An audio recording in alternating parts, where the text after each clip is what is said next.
कहानी ये है कि अक्सर हम जो है अपने बच्चों को ये कहते हैं कि भाई इंजीनियर बनो, डॉक्टर बनो। मेरे पेरेंट्स भी ये चाहते थे क्या कि चाहते हो, कि क्या मैं बने? इंजीनियर बनूं या डॉक्टर बनूं या कोई ऐसे स्टडी प्रोफेशन में जाऊं, फिल्मों में ना आऊं। तो ये पेरेंट्स का प्यार होता है, ये वो हम हमारे बारे में सोचते हैं, वो हमें सिक्योर देखना चाहते हैं, हमें खुश देखना चाहते हैं। वो चाहते हैं कि हम अच्छा कमाएं, अपने आप अपने पैरों पे खड़े होके अपनी देखभाल कर पाएं। लेकिन फैक्ट तो ये है कि दरअसल हर इंसान की सोच अलग होती है और हर इंसान की चाह अलग होती है, और जो आपके बच्चा चाहता है, जो जिस चीज़ में उसकी दिलचस्पी है, जो उसका पैशन है, जो चीज़ उसे खुशी देती है, हमारा ये ख्याल है कि आप उसे उस लाइन में सपोर्ट करें, और जो भी आप करना चाहें, आपके पेरेंट्स उस लाइन में आपको सपोर्ट करें तो आपको खुशी होगी, आप काम अच्छा करेंगे, आप कामयाब होंगे, चूँकि आप काबिल बनेंगे।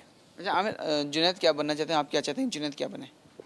मैं बिल्कुल नहीं चाहता कि मैं उनको बताऊं कि वो क्या बने। जो भी वो चाहते हैं वो बनेंगे, और वो अपने में एक मुसीबत है। अच्छा ये बताएं माधवन कि इसमें दिखाया गया कि आप जब पैदा हुए तभी आपके फादर ने डिसाइड कर लिया था आप क्या बनने वाले हैं। क्या वाकई रियल लाइफ में ऐसा था? हाँ, मेरे लाइफ में तो पता नहीं। मुझे लगता है कि आजकल 90% मिडिल क्लास फैमिली में यही होता है कि माँ बाप अपने मतलब ये सोच के कि वो अपने बच्चे के हित के लिए तय कर रहे हैं, वो खुद ही तय कर लेते हैं कि उनका बेटा या बेटी क्या बनने वाला। मेरे घर में भी यही था कि एक हल्का सा एक दबाव था कि आप इंजीनियर बने और वापस जो मैं कंपनी में काम मेरे पिताजी करते थे उसी कंपनी में ज्वाइन करें। तो ये मेरे ख्याल से बहुत ही ज़रूरी बात है और राजकुमार हिरानी ने बड़ी खूबसूरती इसको बताया है। इसमें कोई शक नहीं। शर्मन, बहुत ही एक टफ टास्क होता है पेरेंट्स के लिए कि उनका लड़का या लड़की जो है वो हीरो बनने चला जाए।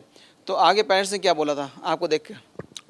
जी, खुशकिस्मती से मेरे पिताजी, मेरे चाचा, मेरे आंट वगैरह सब थिएटर और गुजराती फिल्मों से कनेक्टेड थे।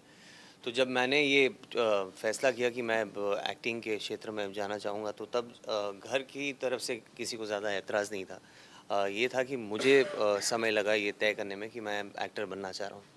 अच्छा देखिए, मौज मस्ती जो थी वो कभी अपने ज़माने में याद है आप लोगों को कि आप लोग कॉलेज डेज भी क्या करते थे? दरअसल कॉलेज के दिनों में मैं बहुत कम कॉलेज में दिखा।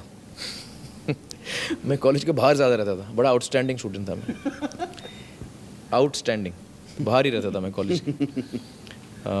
मेरा फिल्मों में बड़ी दिलचस्पी थी। उस वक्त मैं थिएटर करता था, तो बैक स्टेज करता था मैं थिएटर ग्रुप के साथ, और उसी में मसरूफ़ रहता था मैं।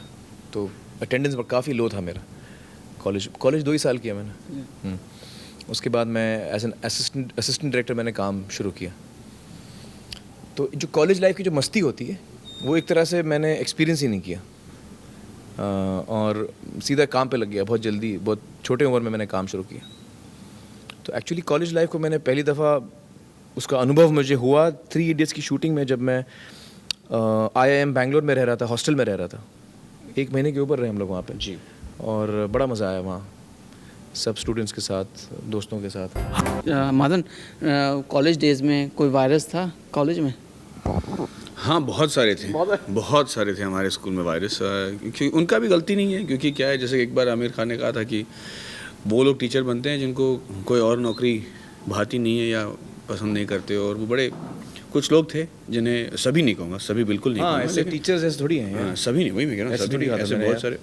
नहीं, आपने एक बार कहा था। नहीं, मैंने ये कहा था, हाँ सही है कि टीचिंग प्रोफेशन बड़ा नोबल प्रोफेशन है, और अनफॉर्चुनेटली जो अगर आप सारे टीचर्स को लें तो ज़्यादातर बहुत कम टीचर्स ऐसे हैं जो वाकई टीचर बनना चाहते हैं और उनकी ये दिली तमन्ना है कि वो टीचिंग प्रोफेशन में आए। जी, बहुत सारे ऐसे भी टीचर्स हैं जो शायद कुछ और बनना चाहते थे लेकिन अल्टीमेटली टीचिंग में आ गए हैं, तो ये शायद उनका फर्स्ट चॉइस नहीं रहा हो।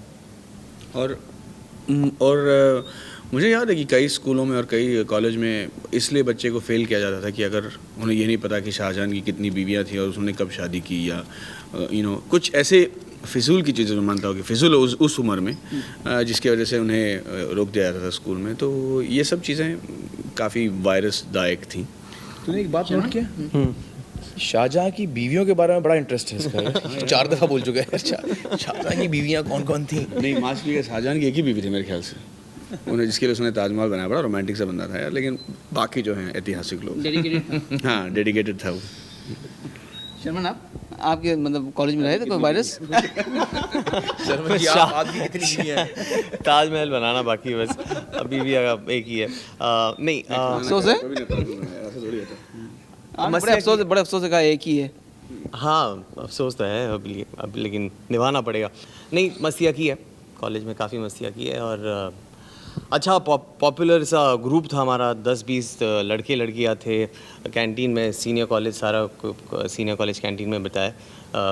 सीनियर कॉलेज के दिनों में क्लासरूम का चेहरा नहीं देखा था, तो बड़े ईर्ष्याजनक नज़रों से काफ़ी अलग लड़के के ग्रुप्स देखते थे। उस चक्कर में काफ़ी हमें धमकियाँ भी मिलती थी कि लेकिन वो सब हैंडल किया है, मस्तियाँ की है अच्छी वाली।